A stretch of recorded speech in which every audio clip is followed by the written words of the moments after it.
So definitely some interesting developments over this long weekend. So today it came out per the Wall Street Journal that Ryan Cohen has apparently been building a stake in Alibaba. Very interesting. Honestly, I didn't see it coming. I don't really think anybody did, but I do want to touch on a couple things. Just want to make this quick, short, and sweet. Definitely going to be a spicy week. So number one, I want to say go into this week with a plan. If you're going to be trading any stocks or making any kind of moves, just stick to your plans. If you're just a long-term holder of stocks, then don't get rational, right? Don't get emotional. Just stick to your plan, right? Whatever your style is, whatever you're doing out there, just stick to that. Don't get emotional. There's going to be a lot of noise this week, right? That's just my takeaway. At the end of the day, I think individuals should always do what they want with their capital, right? So beyond that, I think the article is really interesting. Just suddenly Ryan Cohen has a stake in Alibaba, and he has been building it for a while. So interesting timing, right? A lot of people are saying that. I'm definitely not the only one.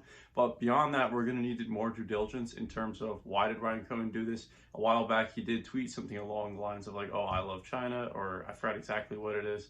But he's made references to China, right? And my favorite line from this article, or the line that I found to be most interesting, was that it referenced Ryan Cohen saying the activist investor expressed his admiration for management's ability to achieve earnings growth while also assembling quality assets. Mr. Cohen wants to have a collaborative, long-term relationship with Alibaba. People familiar with the matter said, right? So take it with a grain of salt. How familiar are they? I don't really know, but it's definitely interesting. Why would Mr. Cohen want to have a collaborative long-term relationship with Alibaba? Could it mean some other future development? Like Ryan Cohen's making all these interesting moves, right? Like he's buying a stake in Alibaba now. He's building Teddy on the side. So what does it all mean, right? There's so many theories out there, so much to dissect and just understand. And I would think the opponent, right, as in individuals betting against GameStop and these other stocks that Ryan Cohen is invested in, right, such as Alibaba, have to be scratching their head thinking, what's this guy's play? Like, what is he doing? And I think ultimately that's mostly going on with GameStop, right? I don't think that's really going on with Alibaba. He literally just bought the stock. So I'm pretty much just saying GameStop here. But beyond that, one more thing I want to touch on is it was really interesting today. There was this article called GameStop and AMC hitching a ride on Bed Bath & Beyond's epic short squeeze, right? It was written or came out by The Street, right? And the thumbnail is like a video. And it's from like 12 hours ago from the time of this recording. So that's like earlier today on Monday. And pretty much it's a broken link, right? It says like error 504 or 404 or whatever. And it's like, that's interesting, right? Why was that headline put out and it just doesn't work? And it doesn't work, but they left it out there all day long as if like message boards were going to pick it up, right? And another interesting development I saw was that, what's that dude's name? Anthony, I always butcher it. Anthony Chukumba, whatever his name is, the guy who was bad-mouthing GameStop and Bed Bath & Beyond about being dead companies, right?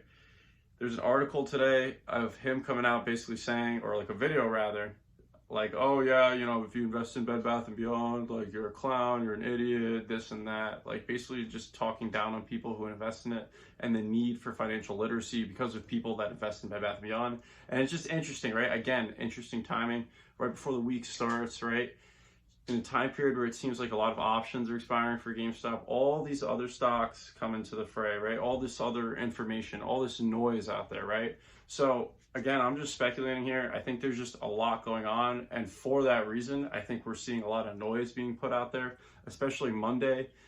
Like Monday right now is basically Sunday, as in it's the last day before the trading week starts. So I think a lot of that FUD is being pumped out there, right? Fear, uncertainty, doubt. And the whole Anthony Chukumba or Chukumba, I can always butcher his name. When he talks, people get riled up, right? And same with Kramer. So it's like Kramer and him are talking up Bed Bath, right? They're bad-mouthing it. And it's getting everybody all riled up, right, on social media. And where does that shift attention when everybody's talking about something, right? So that's all I'm saying here. It's interesting, but hope everyone has a good night. And at the end of the day, just stick to your plan, whatever that is for this trading week. If you like stocks, just hold them, right, for the long term. If you're a trader of some kind or you have some kind of swing you're making, just stick to your plan. Don't get caught up in the noise, right? At the end of the day, individuals do what they want. Hope you have a good night. Take care.